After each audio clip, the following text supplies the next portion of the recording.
అద్దంకి దయాకర్ మాట్లాడుతున్నారు. లైవ్ చూద్దాం.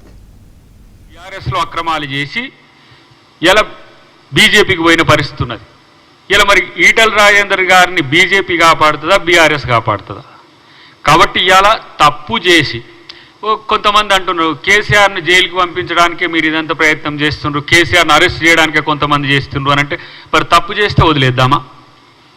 ఈరోజు ఉత్తమ్ కుమార్ రెడ్డి గారి యొక్క అంచనా ప్రకారం పెద్ద ఎత్తున ఆ 7 పిల్లర్లకు సంబంధించి రిపేర్స్ జరగాలని అంటున్నారు. 2,000 కోట్ల, 3,000 కోట్ల, 10,000 కోట్ల, అది ఎంత అంచనా అవుతుంది అనేది తెలియదు. రీడిజైన్లో కూడా లోపాలు ఉన్నాయని ఇలా ఎస్కలేషన్కు సంబంధించిన అంశాలు వస్తున్నాయి. ఏఈ నుంచి మొదలు పెడితే ఇంజనీరింగ్ చీఫ్ వరకు వాళ్ళందరి దగ్గర అఫిడవిట్లు తీసుకున్న తర్వాత అఫిడవిట్లకు వాళ్ళు చెప్పేదానికి తేడా వచ్చినా కూడా మళ్ళీ రీఎంక్వైరీ చేసిన చరిత్ర ఘోష్ గారిది. వారి పారదర్శకత కానీ వారి యొక్క కమిట్మెంట్ కానీ ఇలా మనం శంకించజాలం.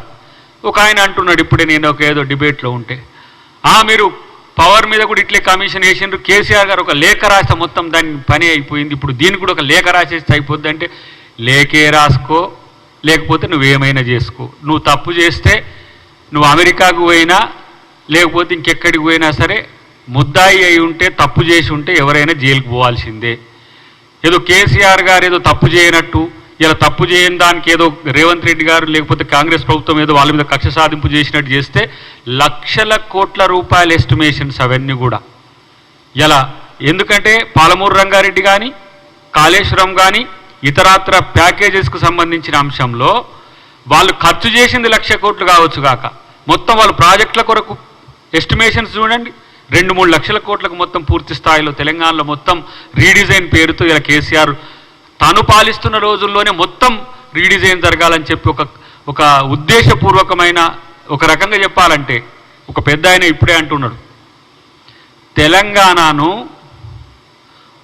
తెలంగాణను కేసీఆర్ దొంగల దొడ్డిగా మార్చిండు, దోచుకునేటోళ్లకు ఆశ్రయంగా మార్చిండు. తెలంగాణలో 7 లక్షల కోట్ల పైచిలకు అప్పులు చేసి తగుదునమ్మా అని చెప్పి ఇలా శ్రీరంగ నీతులు చెప్తున్నారు. వాళ్ళు ఇష్టం వచ్చినట్టు మాట్లాడుతున్నారు. వాళ్ళు తప్పు చేయడం ఒక తప్పు అయితే తప్పు చేసి దబాయించడం ఏందా? ఒక్క పిల్లర్ పోతే ఏమైంది అంటుండ ఆయన కేసీఆర్.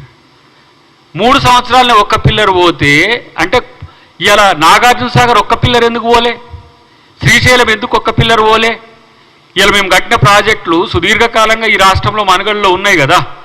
ప్రతి శ్రీరామ్ సాగర్ ఇప్పుడు ఎన్ని సంవత్సరాలు అవుతుంది కట్టి, ఒక్క పిల్లర్ కొంగితేనట. అసలు ఫస్ట్ నేనంటే తుమ్మిడిహెట్టి నుంచి ఏదైతే ప్రతిపాదిత ప్రాజెక్ట్ ఉందో అది చేవెళ్ళ వరకు ప్రాణహిత చేవెళ్ళ ప్రాజెక్ట్ రీడిజైన్ చేయడంలోనే ధనాకాంక్ష, దోపిడీదారులకు దోచిపెట్టాలని ఎత్తుగడ, ఇలా దొంగలకు ఆశ్రమించి వచ్చి రండి దోచుకొని పోండి. ఒక్క మోటార్ కాస్ట్ ఏంటో ఇతర దేశాల్లో మీరు చూడండి.